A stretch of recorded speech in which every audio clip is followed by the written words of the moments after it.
Welcome to Turn Extension, a supplemental podcast for the Advanced Maneuvers YouTube channel.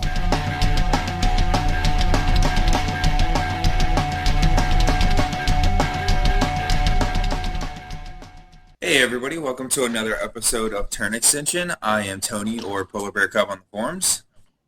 Hey everybody, it's Stout Art Kevin on the forums. And Cutthroat Cure. Let's get everything started. Devin, what do you got for us from the Facebook and YouTube pages?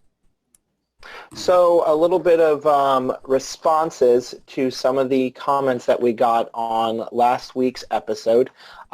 We had a lot of people that were talking about their thoughts, other units that they believed were good. Joshua Diaz brought up that he thinks in Menoth, the Cleansers are also a unit that people should look out for. So between their stats, they look pretty good. Their UA gives them a lot. So, I mean, that was definitely an added benefit to, having someone else notice a unit that we may not have. Most of the questions we were able to answer. I did see that Steve had a statement for Tony. He says that you sound bitter about Makeda 3 and her feat. I am definitely a little bitter. And just a quick little side note, if you had ever seen a lot of our videos, back in Mark II, Steve and I decided to play. I decided to put Axis Steam Force on the table, and on Makeda's feat turn, he removed 29 models. 29 freaking models. I could only bring back 12 models a turn, and that was very frustrating. I couldn't bring back my whole army. Actually, what made that scenario priceless was the turn where you were like, I'm going to bring back these models. Let me move up this foundry into position to bring back countercharge. What? Oh my god, yeah. I was like, God damn it. So yes, he is bitter. I'm pretty surprised it was only 29 models. I was so upset. And she can do it even more now. Dear God, she can do that again and continue. But you're not bringing anything back because she just hands out grievous wounds now. Yep. That is true. So yeah. That's pretty nasty. And then there was one response that I definitely wanted to take about a minute or two and address. Ellis75, he says that each of the releases should get better as they roll out, and if complexity is an issue, Magic the Gathering has thousands of cards and many special abilities, and they drop 200 plus new cards every few months. So he's simply making the argument that maybe Privateer Press could have done a better release. So what are your guys' thoughts on that? So here's the thing. Here's a couple elements that are different between Private Test, because we can't necessarily do an apples-to-apples comparison. Privateer Press is a small company. I've said it before and I'll say it again. They're a small company in comparison to several other gaming companies that are out there.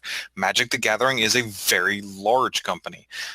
So they don't necessarily have the same resources that Magic the Gathering does. Magic the Gathering, for example, has a team devoted towards for better lack of terms, play testing. They have a team that designs the cards. They have an artist that does the art illustration for the cards that isn't part of the design team.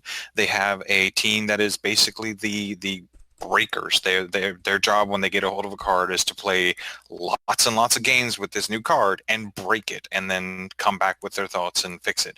Privateer Press doesn't have a break fix team. They don't have anybody who goes in and goes, my sole purpose is to completely break open this rule set.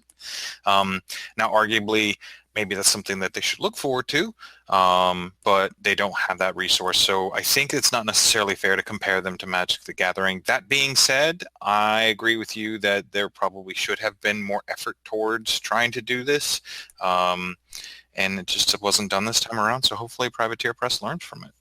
Yeah, I mean, I've got to agree with that. So DC, who used to do majority of the game development for Privateer Press, was recently on a podcast with Painting with Menoth John, and he talked about it as well, where an argument had come up where, hey, with big companies, they don't roll out certain projects until it's all ready to go. Well, with Privateer Press, it's such a small amount of people. He was saying that there's such a small playtesting group where it just always can't happen perfectly. It can't always happen correctly.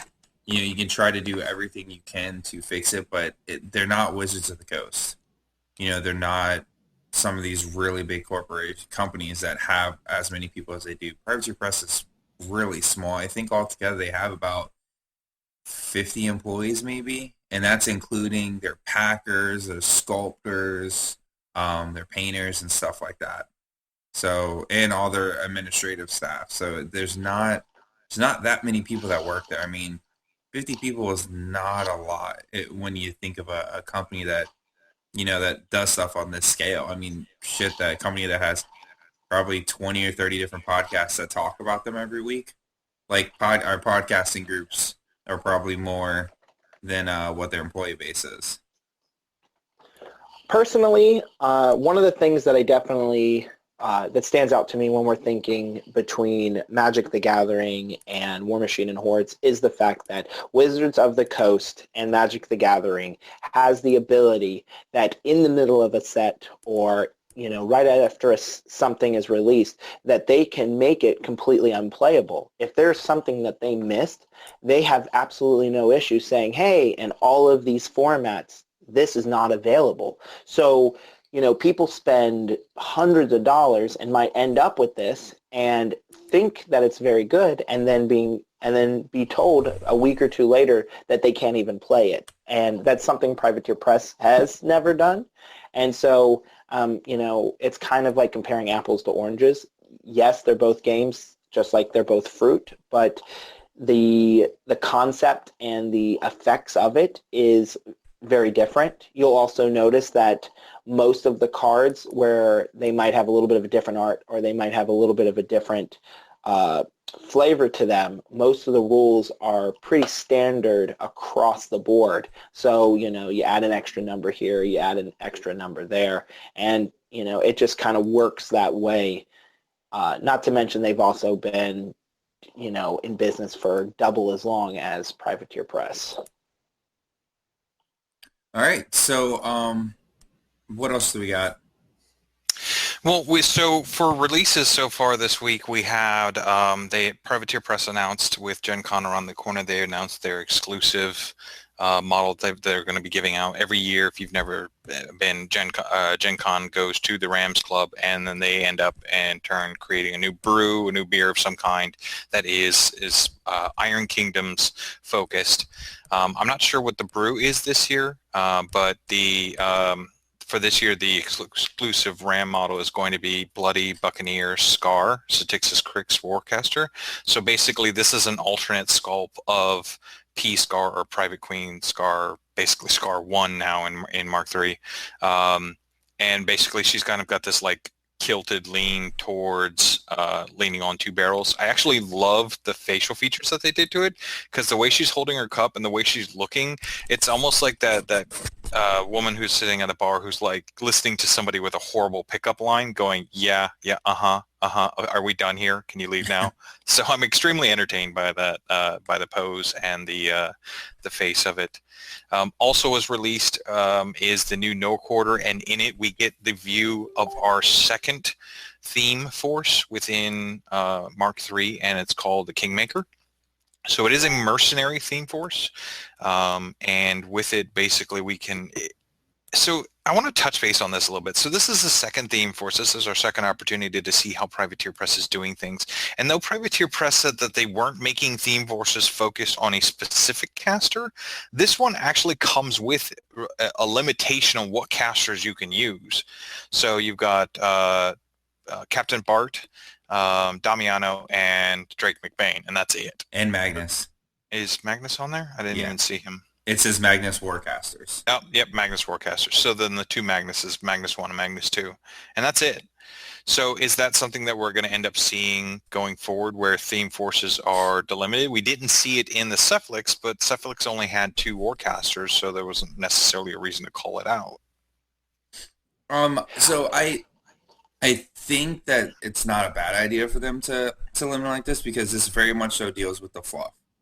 And Blood of Kings, I mean, Bart, McBain, and Magnus all worked towards putting Julius on the throne. Damiano not so much, but they did use a lot of steelhead, so whatever, that kind of makes sense. But almost all those other models that they talked about, well, actually just Orn Midwinter and Boomhowler were all very much so in the fluff of that. So I think it's kind of cool that they limited it to where that's 5 Warcasters that they can use for it. That's a pretty huge amount of Warcasters, which makes me think that they're also going to do one for doing specifically with dwarves.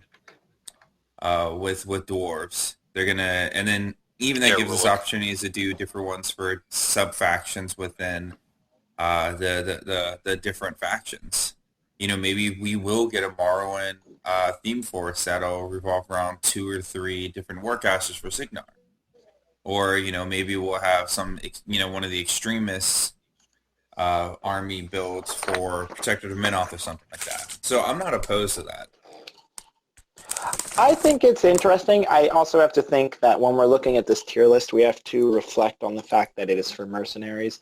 And mercenaries in general went from being a very, you know, split sub-faction to being a very viable full faction with everybody having a little access to something. So I think that this tier list gives us a taste of, hey, you can still play a little bit of that sub-faction love that you may have, you know, fallen. You know, most of the people who played Mercenaries played it for the storyline, played it for the sub-factions, because they may have backed that idea. And I think this is giving back to them. It's saying, hey, if you were really into pirates, or hey, you're really into steelhead in this case, you know, here you go. Here's a little bit of flavor for you. And I think they give you a wide range, and it looks fun. So nothing about it really makes me feel, you know, dirty. So I mean, I think they did good on it. So I'm happy with it.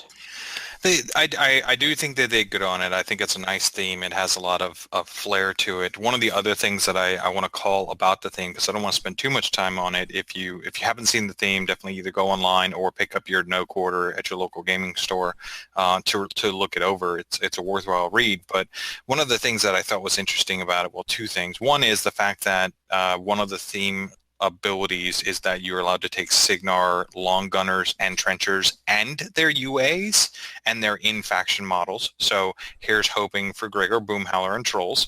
And the other one is, this is the second theme list we've seen, and is also the second theme list that comes with quote-unquote free models, where you purchase a certain amount of points and you get free mercenary solos with this list, whereas the Cephalix one, you purchased a certain amount of drudges and you got free Overlords units. So is free units going to be the trend of themes? Because that was a lot of times in Mark II what kind of either tilted a list too strong or made the list kind of a, why wouldn't you ever take this list, because you're getting free points. And what's better to play against your opponent than having more points than them?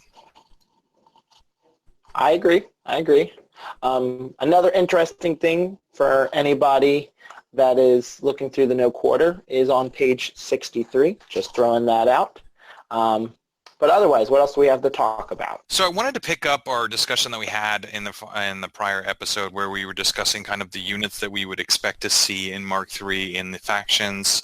We went over all of the Warmachine factions, and you know, these were the units that we wanted to see, and we kind of gave some justification behind it. And we had a lot of participation from the fans of the show, so I really appreciate that, and I hope you guys participate in this conversation as well. But let's jump into the Hordes factions. Like, what are these units that, for either because they're super cheap or they're super amazing or the abilities that they're going to do, you're just going to always see on the table in lists, and you should kind of learn about them and prepare to see them? What do you see going forward?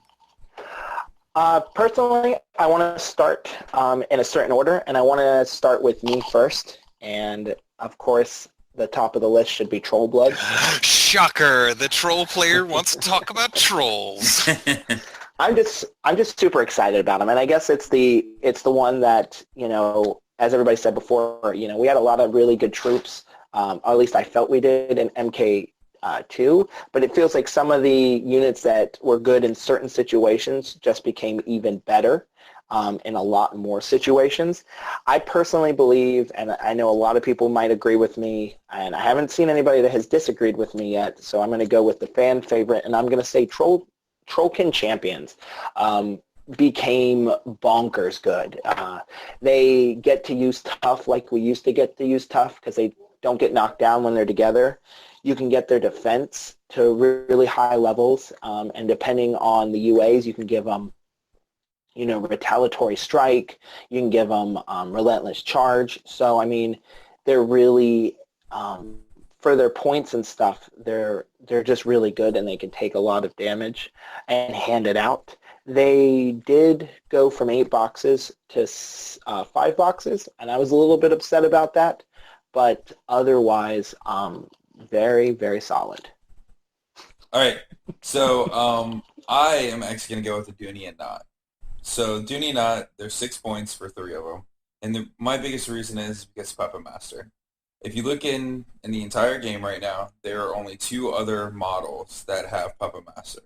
It's the Willbreaker for Scorn, and the unit attachment of the Wither Shadow Combine. Wither Shadow Combine is 9 points. Yeah, they do have 5 health each, but only one person can all 3 of them do it? Hold on. I'm looking right now. No, with a shadow, only one can do it. Yep, so only one can end up doing Puppet Master. And then for the Willbreaker, there's a bit of allowance too, so you can bring up the 2 of them, but for 8 points, you can bring 2 that can do Puppet Master as well. So Dunina has Puppet Master. They can heal people as long as they're in base to base, and also they have the Wild Communion, which allows you to roll re-roll 1 die or more when you're doing a threshold check. They do have to be relatively close to the line in order to do Wild Communion because they have to be within 3 inches. For their heal, they have to be base to base. But I think Puppet Master is just extremely powerful. They're single wound. They're only a 13-13. But I mean, that's really awesome to have Puppet Master that available. So for a total of 12 points, you could do potential 6 Puppet Masters a turn. Yeah, I couldn't agree more. I think the Dooney and Knots are really going to be the unit that you see the most. Well, let me take that back. If we're taking the Creel Stone out of the argument, because seriously, the Creel Stone's going to still be everywhere. It's still amazing. I think the Dooney and Knot is that unit that's going to show up. I don't think they're going to be used for Wild Communion that often. I think that's kind of be like a very situational scenario because, like you said, they only have 1 hit point. I think they're just going to be basically sitting in the back and going, "Hey, Bomber, you have Puppet Strikes." And hey, Mulg, you have Puppet Master, and hey, Second Bomber, you have Puppet Master, because why not? 3 at a turn. One thing you do have to realize, though, with Wild Communion is that Wild Communion can also affect enemy war beasts. So if you have that bronze back that decided to, run real hot and then get up in your face and, you really want to make sure that it frenzies, you can change the dice. So, and you can pick one. So if they roll like, hey, a 1 and a 5, you can be like, re-roll that 1. And you can force, not that you want to plan that close to a war beast, but that is I was going to say, possible. That seems like a cute scenario to have happen, but I don't think it's anything you could really plan on because if you're close enough to potentially trigger that on your opponent's frenzy phase, then you're dead next turn anyways. And I'm not sure it's the value of losing that Puppet Master would be worth it. But again, it could be situationally brilliant. I also think an honorable mention should go out to champions with the Dunia Knot. Well, yeah, if we want to do honorable mentions, let's do champions with the Dunia Knot behind them with the champions under the Creel Stone, because fuck it. Yeah. Also, warders are back, so a lot of people should definitely watch out for those because everybody owned a unit, and after they lost Weapon Master, there was a lot of sad people and a lot of shelved warders. Well, they're no longer on the shelves any longer. They are now being seen on the field. I had 2 myself. So, all right. So next, let's talk about Circle. So I will be honest. Circle is something I know a little bit about. So take what my recommendation is with a grain of salt. I really like the idea of the Druid Mist Riders. I like that they're a mounted unit. That's a stupid war room. It's a speed 8, and then they have Chain Lightning. So D3 electrical arcs go out. It's only magic ability 6, so that does kind of stink. But also Summon Vortex, I think, is pretty awesome. Is that they throw out the AoE, So center and AoE on themselves, and any while within the AoE, people suffer -2 to attack rolls. So their defense goes up to an effective 16. Also, they have their standard. Whenever you charge in, they get brutal charge, so +2 to attack damage rolls with their melee weapon, and they can reposition 3 inches. So it's expensive for 20 points, but those 5 models with Chain Lightning, you're going to be able to take care of a lot of single wound, medium armored infantry. Yeah, I mean, I typically see that it's kind of like Circle's attempts at a murder pony squad. I actually went with, for mine, I think that you're going to see Bloodweavers. So hear me out. It's an 8-point unit that has Grievous Wound on its weapons.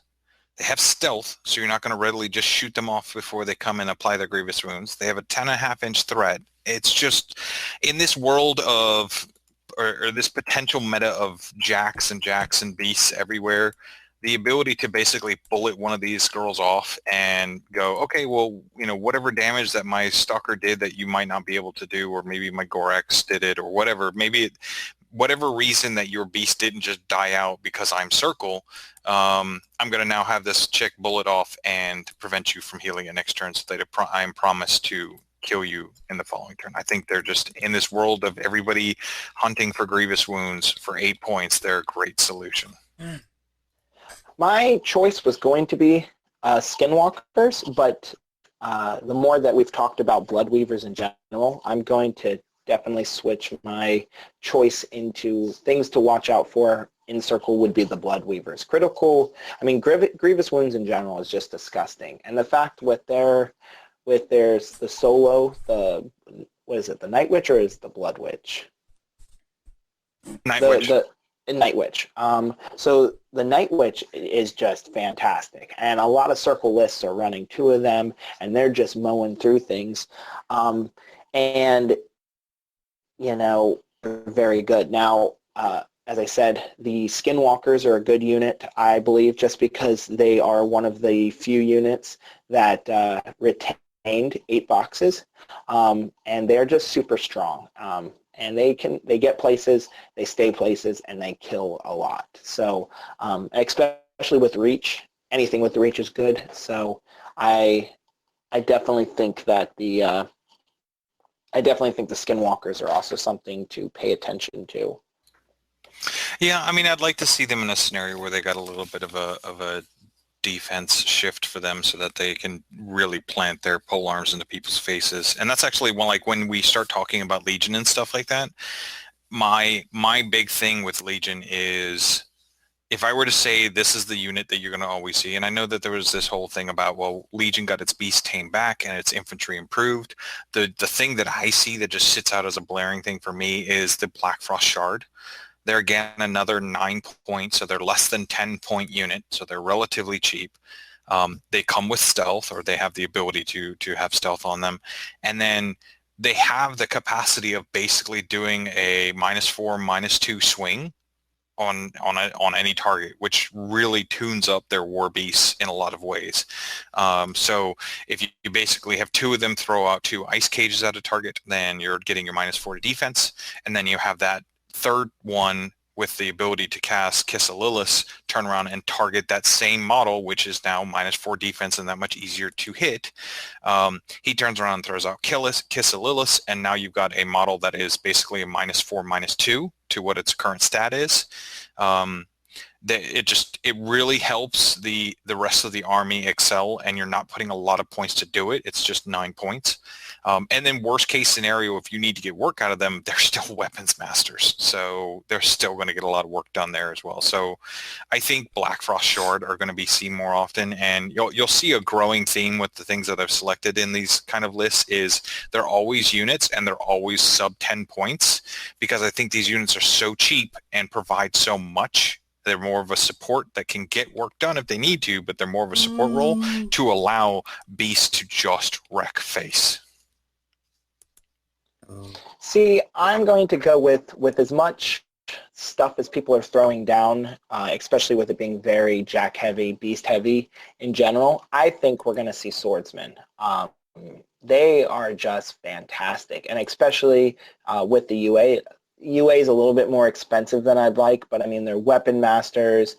They have, they have combo strike on the, the champion, and then they get cleave and overtake, and they're just, I think they're super strong.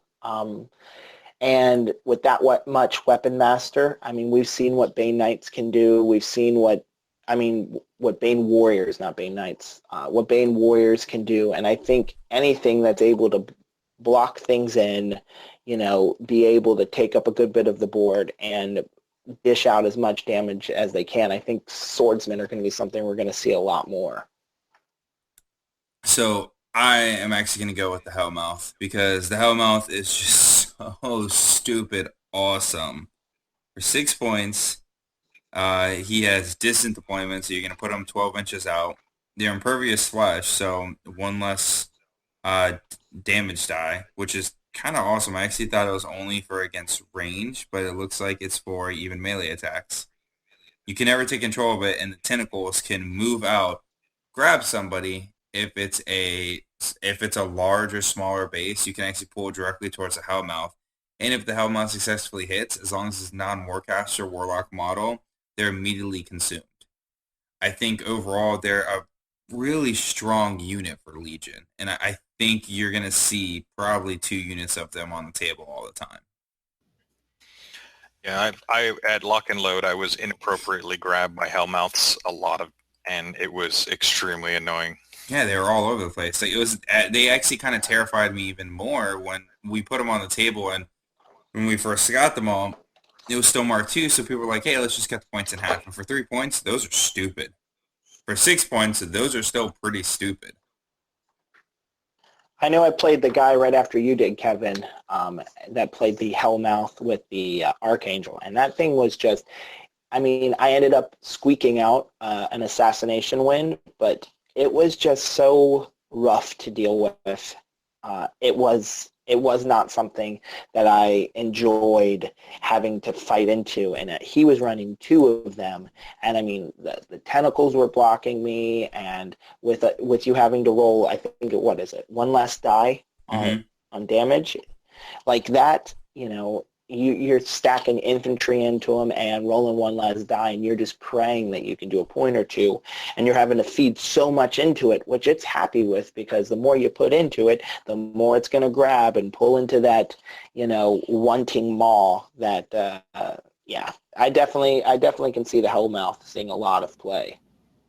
I will say, for anybody who's having Hellmouth issues, if you have access to Kill Balak loves to see Hellmouths across the table. Yeah, because he doesn't care about dice being reduced. He's just like, take 3 points and I'll shoot you again and take 3 points. Yeah, I mean, that's probably going to be, I'm definitely in MK3. I've seen him a lot more than I've seen him ever. And, I see that model and I'm like, who is that? And then they're like, oh, it's Balak. And I'm like, oh. So I definitely think the Hellmouth increased stock in him. Mm-hmm. So another good unit that I think, because I obviously playing Trolls, I'm one of those people that likes a lot of bodies on the ground. So, and I think Scorn does that very well. And I think I have to agree with another commenter, and Trevor Christensen, and I have to say that I think Carax in Scorn are going to be fantastic. And I think for their cheap point cost of, 11 points for a max unit, and all of the benefits they get, they're just going to be able to really sit in some place and, push people around and be very defensive and, keep people out of areas while not being too much of a tax on your overall point cost. So I've got to agree as well. I think Sector Carax are overall, they're going to be a really good unit. Pretty much just like what you said, Devin. They're stupid cheap, and they have a lot of good abilities. I think they're going to be a strong unit, and they do kind of concern me a lot whenever we're going to deal against them. So I want to agree. Well, let me say, I do agree with you. I think Carax are fantastic. But for my pick, I think I'm actually going to go different from you guys, and I'm going to go with the slingers, but more specifically a min unit of slingers. Again, they're less than 10 at min units, so they're 8 points. They basically give the faction the access of flair, and in a faction that just recently had all of its 4 Fury Beasts go shift into 3 Fury Beasts, they don't have a surplus of fury that they can be throwing around on the table. So the ability for slingers to come up and whip off a little sling and reduce your defense by 2 means that they might not necessarily have to worry about boosting to hit, saving fury, giving them the ability to do more attacks or do more damage or whatever the case might be. And then just as a side advantage, they have the erosion ability. So in a meta of jacks, they're basically the equivalency of a range 10 POW 10 weapon master. Not necessarily going to be taking jacks down with sling bullets, but definitely will get some work done.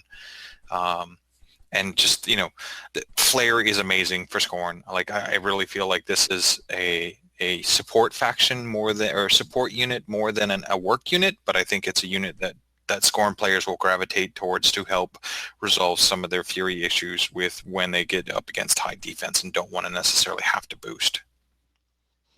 One of the main reasons I think I went with Carex, and I completely see where you're coming with slingers, and I think that they're going to be able to, move a lot of things around the board, and, with their range, everybody loves when they see ranged units across from them. So I think slingers are going to help with that as much as anybody else.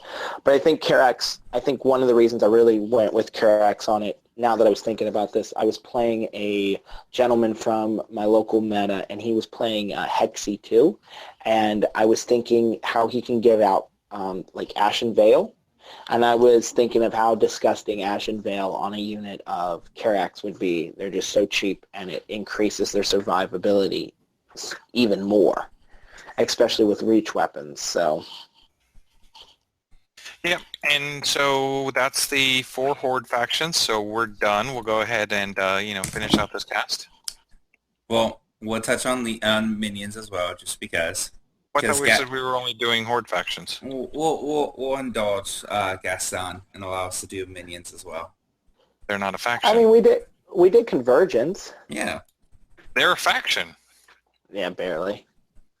Anyways, so for my minions one, I'm actually going to go with the Feral Brigands. So one of the nice things about them is now they have tough all the time. And I really like their Hog Wild order. So they can make a shot, and then after they can shoot, they can either run or charge in. So it used to be just a prayer, where they were allowed to pray it and then do their shoot and charge, but now that they just get to be able to do their shoot and charge as an order as well. So I think overall they're really good. They're still only a Rat 5, but they're range 10, they're 9/15. They field allowance 3. I mean, they're pretty good, especially with Pathfinder, and they get dig in.